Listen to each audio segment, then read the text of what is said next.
What is going on, you guys? Welcome back to my channel. My name is Logan if you don't know me already, and in today's video I'm going to be doing a review of my new pressure washer. For you guys that haven't been watching my videos, I've been using this gas powered pressure washer forever, and it's such a pain because every single time I use it I have to put gas in it, and I can't put it in the back of my car because the gas will leak. It's too big, it's loud. Oh my god. For you guys that do mobile detailing know what I'm talking about, how annoying it is to have a gas powered pressure washer. And the thing is, I've had electric pressure washers in the past, but those are also such a pain because they don't have enough pressure to actually spray foam and get that really thick white snow looking foam. So I don't have the pressure washer that I used to have, the gas powered one. However, I just did a video on it a couple months ago whenever I did a full detailing setup, which is inside of these cabinets. That's all the product.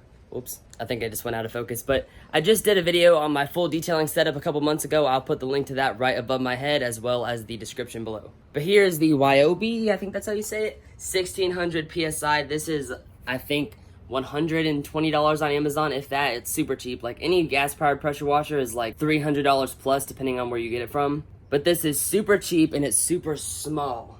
When you order it, it comes with the pressure washer, which is this little bitty thing. It almost just looks like a battery.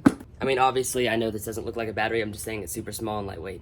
But when you order this, you get the pressure washer. Obviously, you get the sprayer as well, the hose, and the super long extension cord that will easily stretch from, say, this pressure washer to probably about 3 full car lengths. But I'm gonna go ahead and plug this in and show you guys how to set it up. Obviously, you don't really set it up, you just plug it in and put water to it. But I'm gonna use a foam cannon on my car and suds it up so you guys can see what kind of foam this thing can produce, because honestly, I can't even tell a difference between my 1600 PSI pressure washer, which is this one, the electric one, versus the gas-powered one that's like close to 4000 PSI. But if you guys are having trouble getting really thick white foam, it's more than likely the soap that you're putting into the foam cannon, because it doesn't take, I used to think it took this crazy high-powered pressure washer to get like really thick white foam, that snow looking foam, and it doesn't. It just takes the right kind of soap. First things first, I need to get my extension cord plugged in.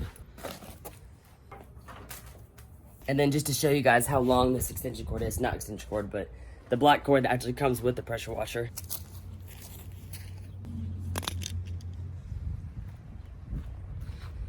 So if you're detailing at somebody's house, you obviously still need an extension cord because you're gonna need to reach longer than 3 car lengths. But the point is, if you can get an extension cord to reach even near where the car is, there's plenty enough room. Like, I never have to use my extension cord and this. I mostly just use the extension cord for like an outlet, basically. But now let's carry this over here.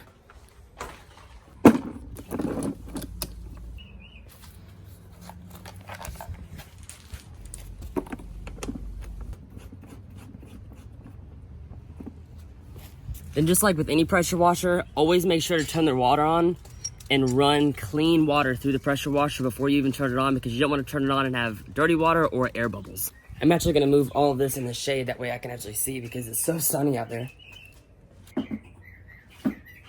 So before I even plug it in, I'm going to go ahead and just spray any water that's in here out to get any air bubbles out. See? That's what you don't want in the line whenever you turn it on. Now that all the air bubbles are out, I'm going to plug it in, turn it on, and then I will get the foam cannon set up, and then I'll back up my car and start getting that sprayed. So I'm gonna be using the Chemical Guys foam cannon. Once again, this is also in the link in the description below. Another tip for you guys to get really good foam is to put hot water in your foam cannon. I don't even fill it up all the way because for most cars, you don't need it to be slam full. And if you fill it up halfway, it's so much more concentrated and you can actually get more suds just by filling it up halfway and using hot water. And then for the soap, I'm going to be using Chemical Guys Mr. Pink. Right here, this is also in the link in the description below. I normally just pour this into smaller bottles, that way it's a lot cheaper just to buy it in bulk like that, but this is empty, so I'm just gonna pour it right out of the gallon. And if you guys want really thick foam, do not just put a little bit of soap. You need a lot to get thick snow foam.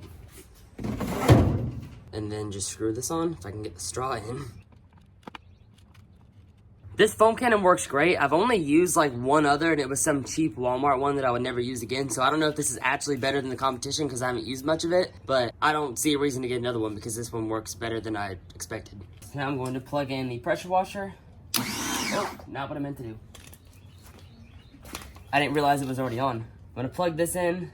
Sometimes it like resets itself, so you have to hit this little reset button for that little green light to come on and make sure that it's actually on.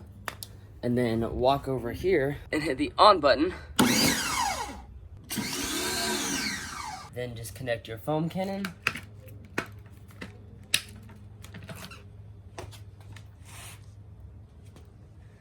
Now I'm gonna go ahead and back out my car because I don't want to do this in the carport, and I'm also gonna change because I didn't realize how hot it was whenever I walked outside to do this video.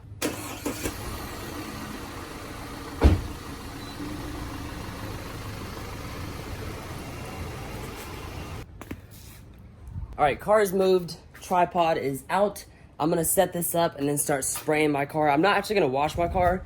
I'm just gonna spray foam all over it and rinse it off. I pretty much do that once a week just to get the pollen and nasty stuff off because I don't have time to actually like take out a mitt and actually wash my car. Actually, that's a complete lie. I'm lazy and I don't wanna wash my car every week, so I just spray it with foam. But I'm gonna put you guys on this tripod and then start the foam cannon and start spraying it off. I'm not sure if I mentioned this yet, but the pressure washer also comes with these little attachments. This is what you actually use to spray it off because once you take this off, it's just gonna like dump out water, and this is what actually like makes it pressurized.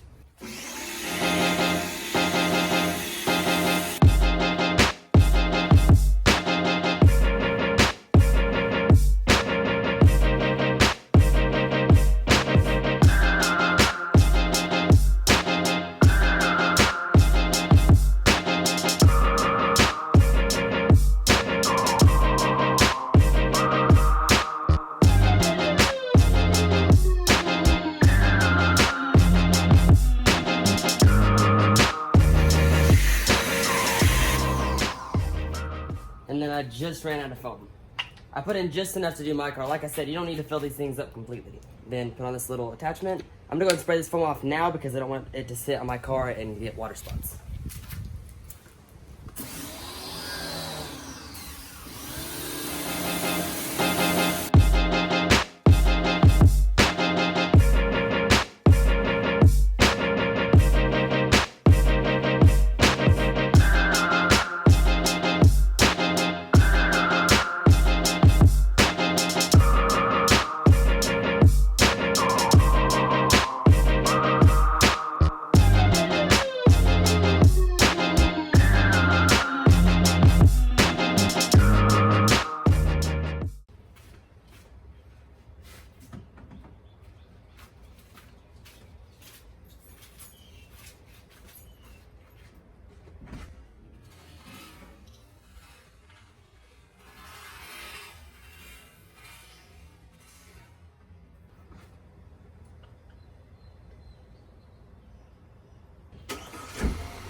I'm not even sure if I'm gonna keep that in the video or not. Depends on how funny it is. But I went to go open my door and my left foot, it's like slippery because of all the foam on the concrete, and my foot like went under my car and I just like fell under my car. But anyways, I just put my car in the carport, that way it doesn't get water spots from being in the sun and still being wet. I'm gonna dry this off after I finish this video, but if you guys have any questions about the pressure washer or the foam cannon or anything else, or want to see reviews on something else, leave it in the comments below. If you have not seen my full detailing setup, I will put the link right above my head, also in the description. But other than that, I will see you guys in the next one.